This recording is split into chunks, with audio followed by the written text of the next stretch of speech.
solving the ambiguous case for sine, that potentially means that we have an opportunity to have more than one triangle for a given situation.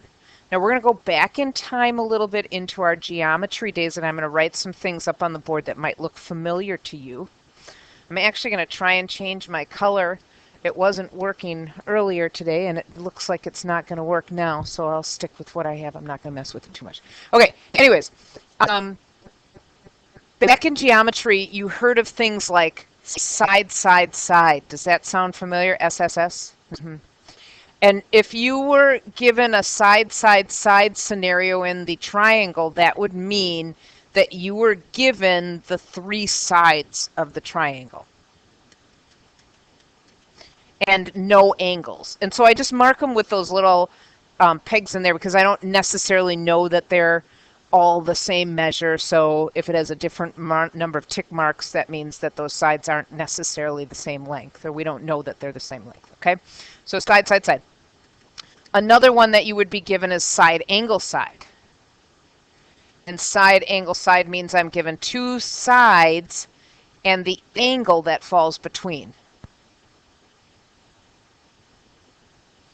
Another one you saw was angle, side, angle. That means you knew two angles and a side that falls between. Do you see what I mean by between? The angle falls between the two sides. It's the one that's in the center of them, and the side falls between the two angles, as opposed to another one that you had, which was angle, angle, side, and that one is two angles and a non-included side. That means the side doesn't fall between the two angles. It's one of the other sides that's on the outside of it. Now, when you were given this information, how you used it in geometry is because this information would create a unique triangle. If it's truly a triangle, it's one unique triangle.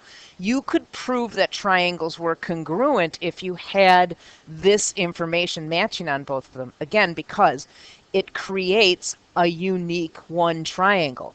One thing they said that you needed to avoid, it's not that it doesn't exist, it's not that I can't get this information, but that one was side, side, angle.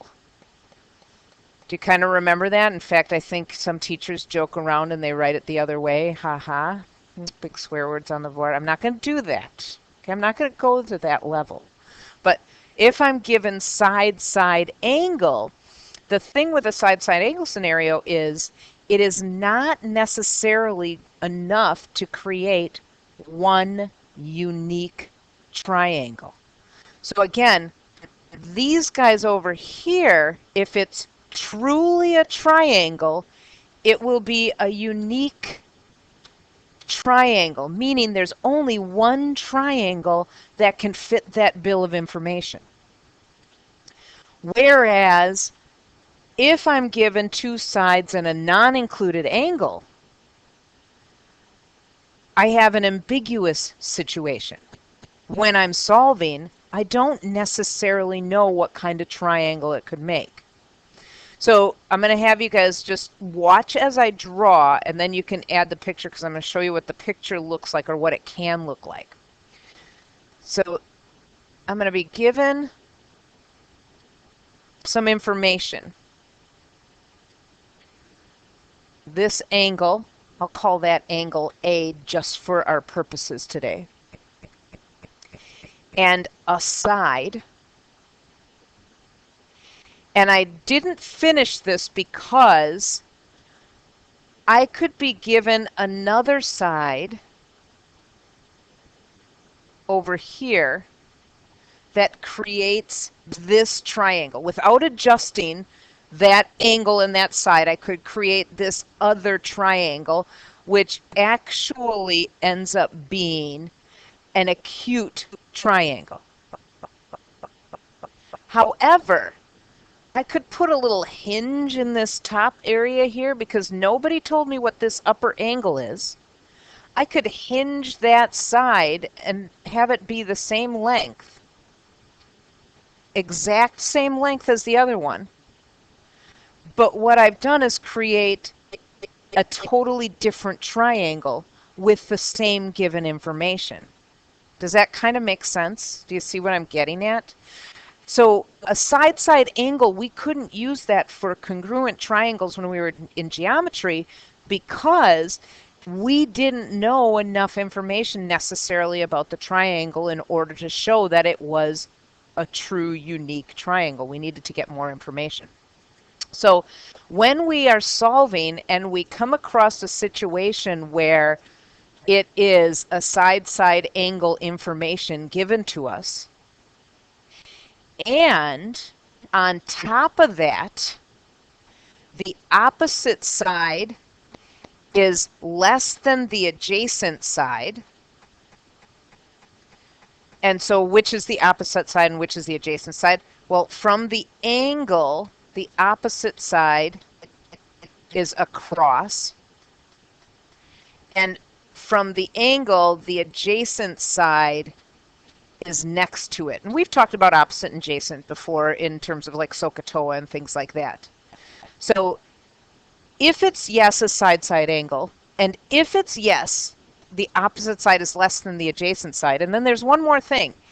If yes, the opposite side is greater than the adjacent side times the sine of the angle, if all three of those criteria are met, if every single one of those is true, check, check, check, we have potentially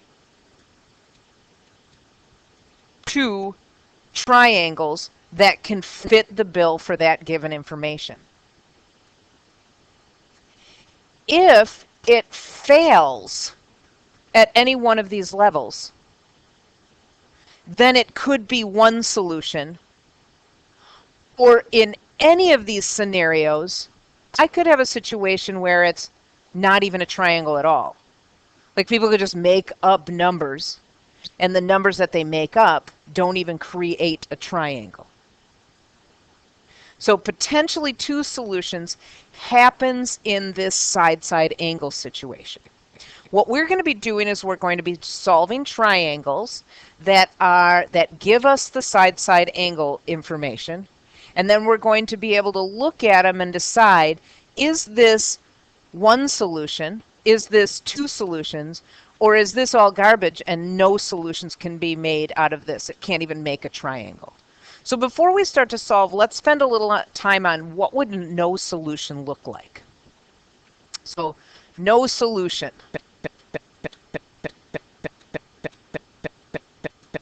This happens when any one of the following things that I'm going to write down are not met or fail. Okay? If any of the following are not true, then we have no solution. Okay? It's no solution if any of the following things are not true. Here's what we look for. In a given triangle, the sum of two sides has to be greater than the third.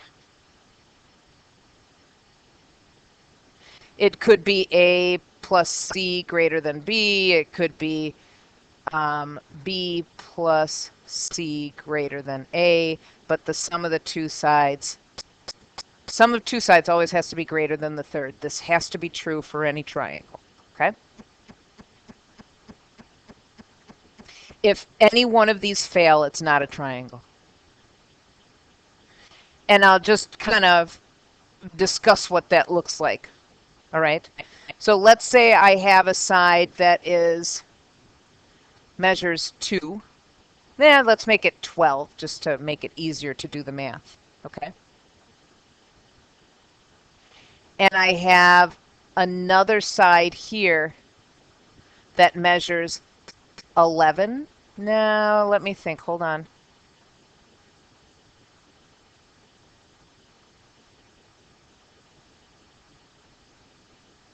I'm thinking too long here. Okay.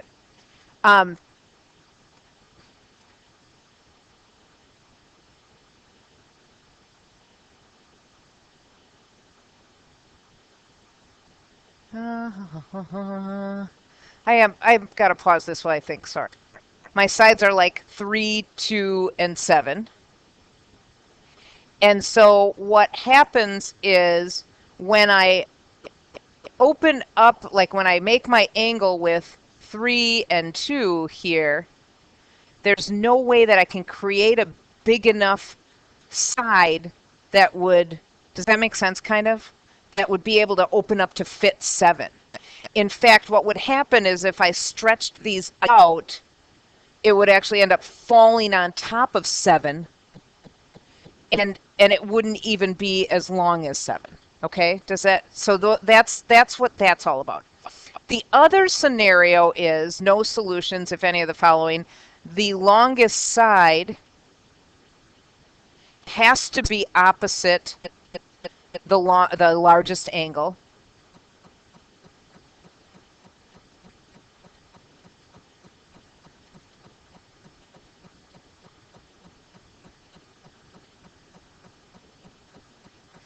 And the shortest side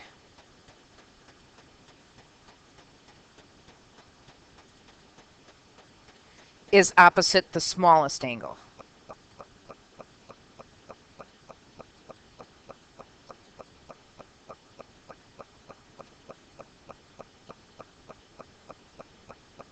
Okay, so again, all of those things have to pan out.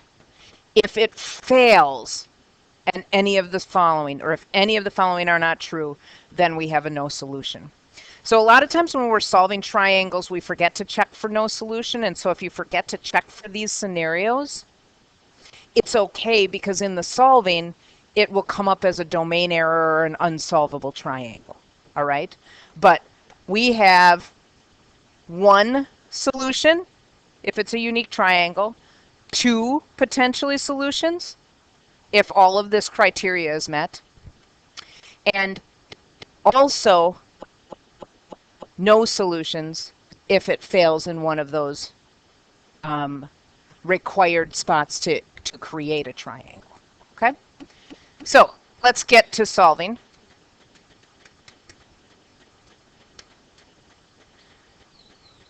We're going to start by drawing our triangle the same way that we always have. Because all of the ones that we're doing today are all the side-side angle situation, that's the scenario that could cause the 2 solutions. When we go through this, that side-side angle criteria will always be met for all of them.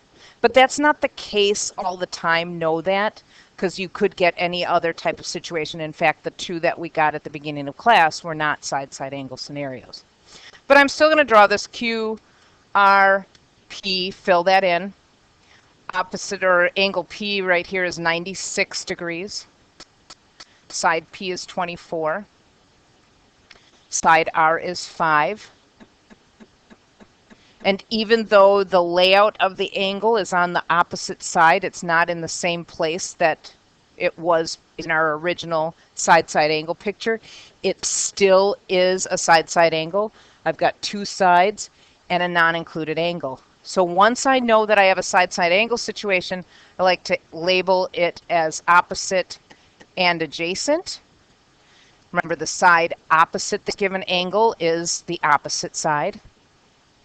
And the side that actually is a side of the angle is the adjacent side. And so then I can check the next criteria. Is the opposite side less than the adjacent side? In this case, it's not.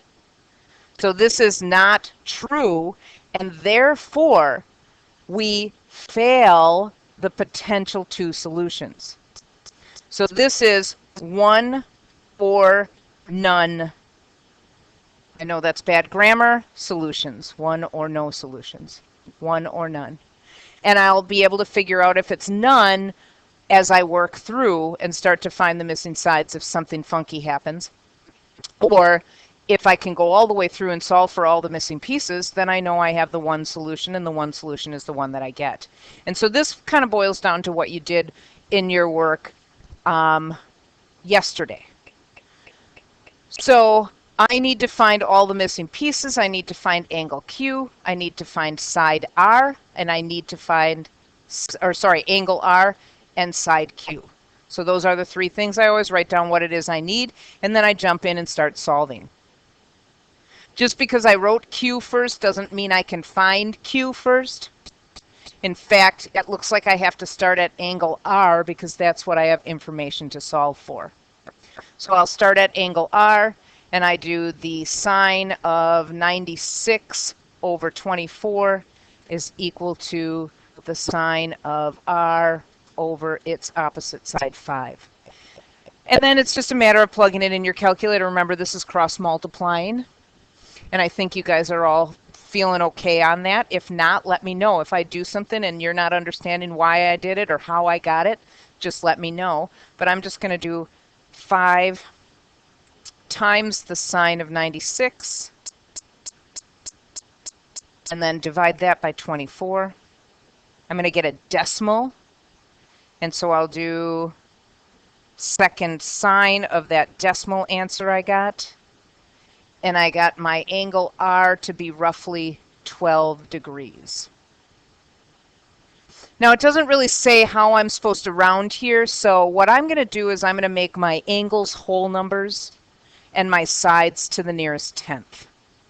That'll make it nice and easy to work with. So if angle R is 12, then I can do 180 minus 96 minus 12 to find Q.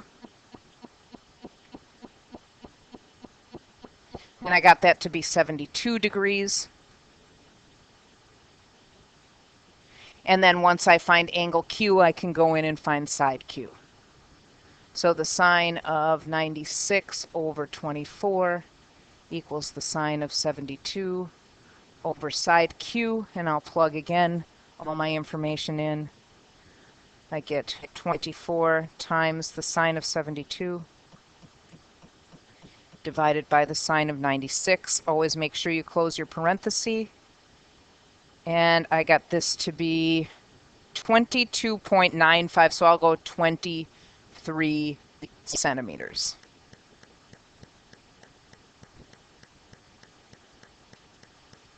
So it was clearly here one solution because I was able to make my way through that entire problem and I got my answers.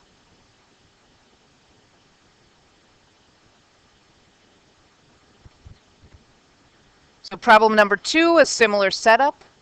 Draw your picture, A, B, C, fill in the information, 42, 24, and 30. Oops. This is a side-side angle scenario. I told you all of them were going to be that way, and on your homework it's going to be the same because the side-side angle is the only real troublemaker. Opposite of the angle is the opposite side, so 24 is the opposite side. The one that is one of the sides of the angle is the adjacent side.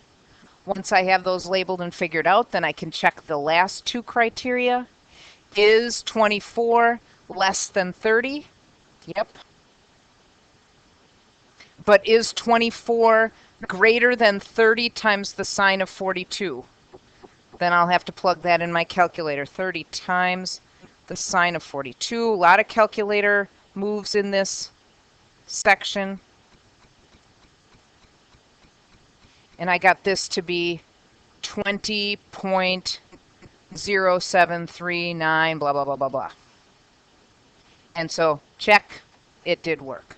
24 is greater than 20.0739.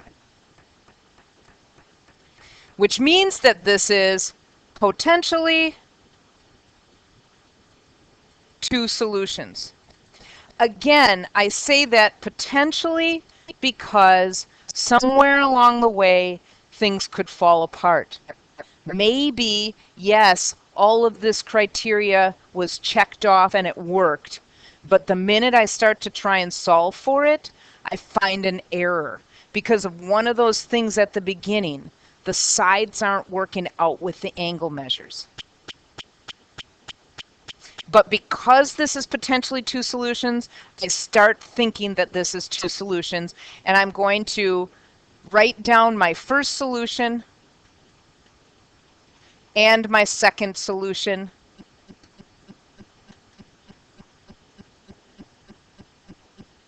So that I know to work through both parts of it. So for my first solution, I'm going to have to find angle B, angle C, and side B. So for my second solution, I'll have to do the same thing. When I start to solve, the first angle that I am able to find is going to be the troublemaker. That's the one that's going to be the ambiguous angle. That's the one that I'm not going to be able to recognize if it really is an acute or an obtuse angle. Because my calculator will only give me an acute angle for that value. And it looks like C is the only one that I can solve. Yes.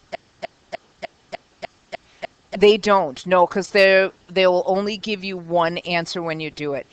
And part of the reason that it only does that too is because we could have infinitely many angles. Remember, we can keep moving around the unit circle and end up in the same spot. So it's always going to give you its first quadrant. We call that, now I can't even remember what the name of it is. But it's, principal value. And the calculator will always give it just a principal value. Okay, so I'm going to solve for angle C. I'll move down here and solve for angle C. I say the sine of 42 over 24 equals the sine of C over 30. And just like I did the last problem, I'm going to go ahead and solve this one. So I have to do the cross multiply and divide, and then I'm going to have to do the second sign of that decimal that I get to find the angle. So I go 30 times the sine of 42 divided by 24. I get some decimal.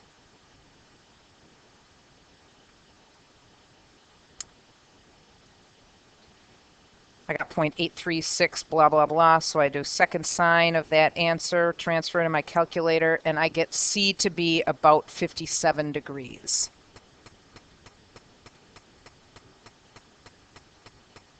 Hopefully you agree with me, that works, okay? Because this is an acute angle, I'm going to move over here right away. I'm going to get this one out of the way because this was the first one that I could find. This is the troublemaker. I'm going to find its supplement. Do you guys remember supplement from our geometry days? Beautiful. Nice. Yep. Yep. So 180 minus 57 will give me the other answer. In fact, this answer will be an obtuse angle. Yep, 123. Okay. All right. So I like to just start there by finding the first angle I can find, and then I find its supplement, so I don't forget that that's the troublemaker one. But then I'll go back to the first solution and I'll finish this one off. And then I'll come to the second solution and finish that one off.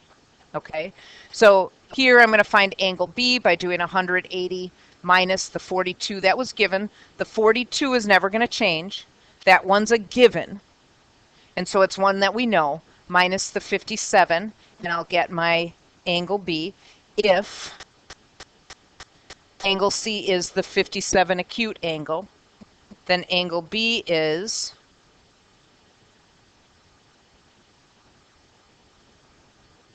81 degrees. And if angle B is 81 degrees, then that'll give me a measurement for side B.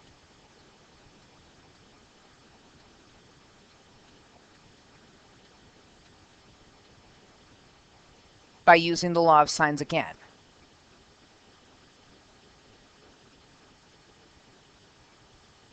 So I do sine of 81 times 24. Don't forget to close your parentheses. Divided by the sine of 42. And I get 35.4. for B.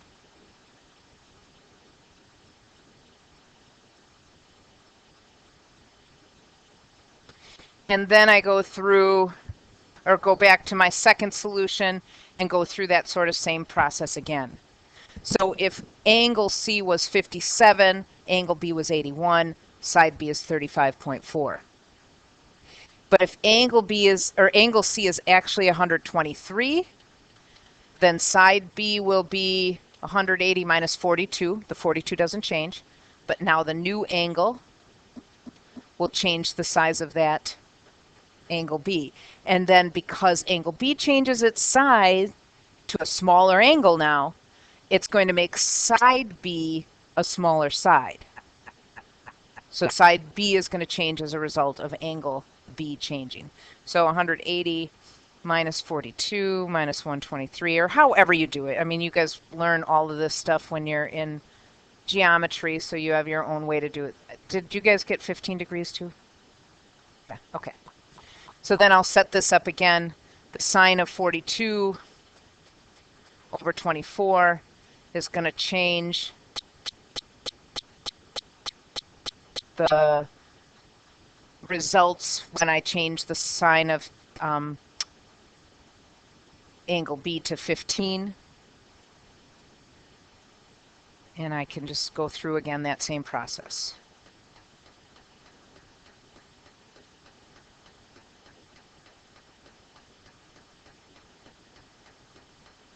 And I got 9.3 for that. Reasonable?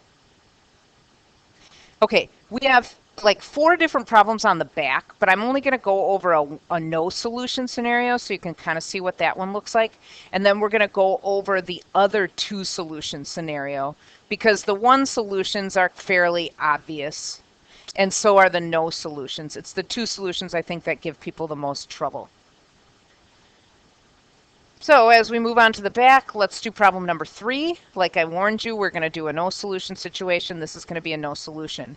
When we start to draw this, you might recognize just by drawing your picture, BCA, where angle B is 112, and side A is 32, and side B is 29. I don't know why I wrote B there, but side B is 29.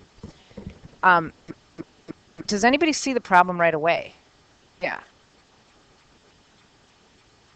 Exactly. Yeah. The biggest angle, 112. I can't have another angle bigger than 112 because all the angles in a triangle have to be 180. So I can't have another angle that's bigger than 112 in there, but the side across from 112 is 29. And so this picture cannot even be a triangle. So this automatically, I know, is no solution. But the question that people have is, okay, well, what if I forget to look for that? Or what if it isn't as obvious that it's not a triangle? So then go through your same process. So side angle, yeah, check, that worked. The opposite, 29 is less than 32, that worked, check.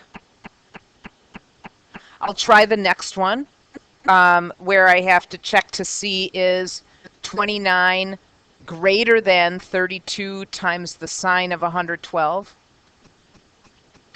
And so 32 times the sine of 112 is 29.66. So this is 29.66.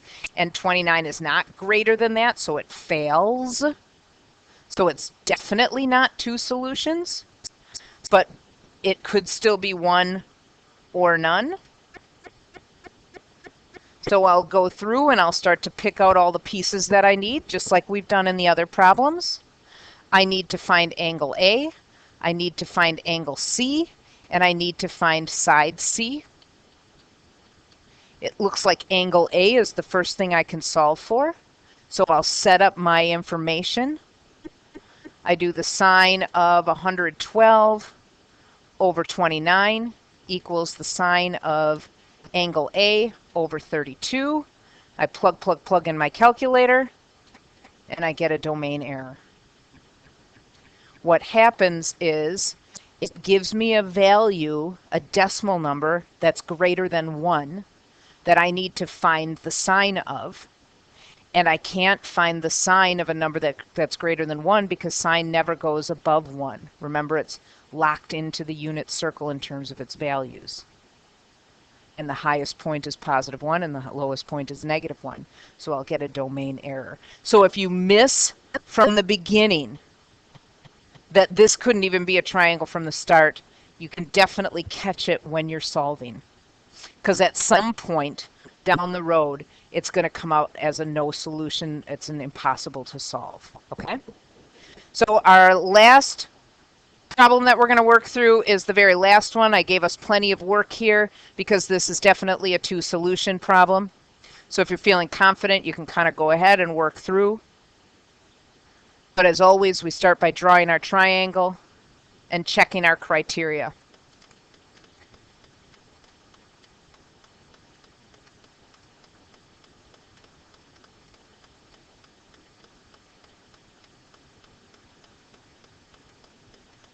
I always label the opposite and the adjacent so that I know when I'm setting this up. It's definitely side-side angle. I told you it was going to be. The ones on your homework will be as well. The opposite is less than the adjacent. That checks out.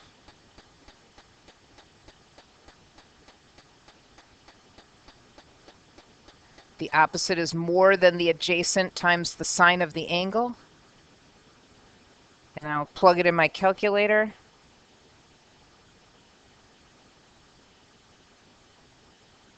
(34) times the sine of 62, and I get 30.0202, blah, blah, blah. There's more on there, but that definitely checks out as well. So what do I say? I say potentially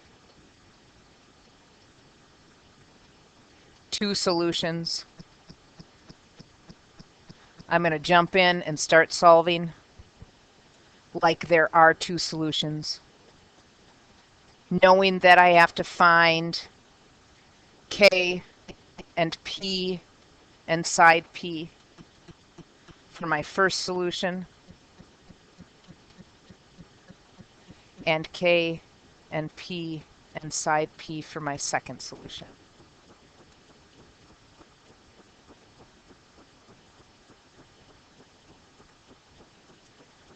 This says first. I know it doesn't really look like it, but it says first. Okay.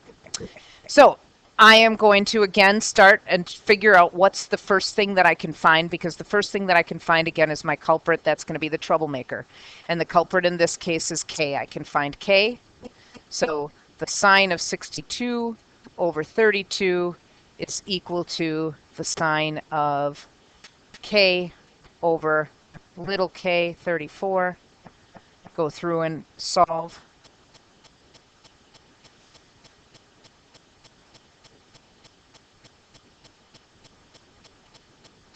So when I solved for K, I got 70-ish degrees. I will do the supplement right away. And I will find that this one is 110 degrees. Remember, that's 180 minus, supplement is 180 minus the angle. So 180 minus 70, those two angles will add up to be 180. Once I figure out what the troublemaker angle is, and I figure out both possible starts, that I jump right in and I finish the rest of this off. So I can find angle P, 180 minus 62 minus 70.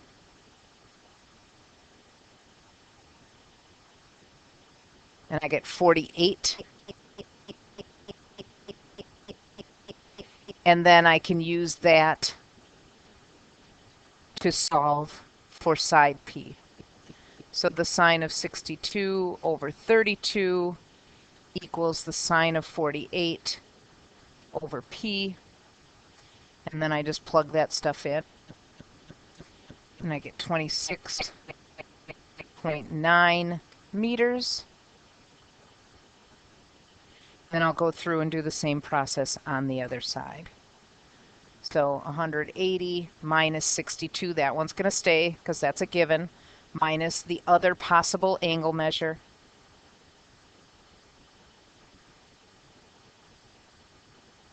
And I get 8 degrees. And then I set it up again.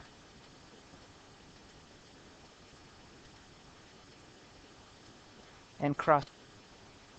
And I got 5.04, or just 5 meters for that one. Okay, so your job is going to be to do 5.2 homework, evens or odds.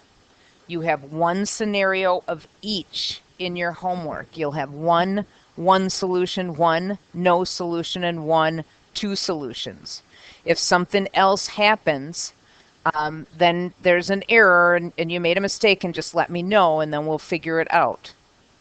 Keep in mind that all 3 criteria have to check in order for there to be 2 solutions. But if you fail at any point, it could still be 1 solution. And then check all the other little things for the no solution.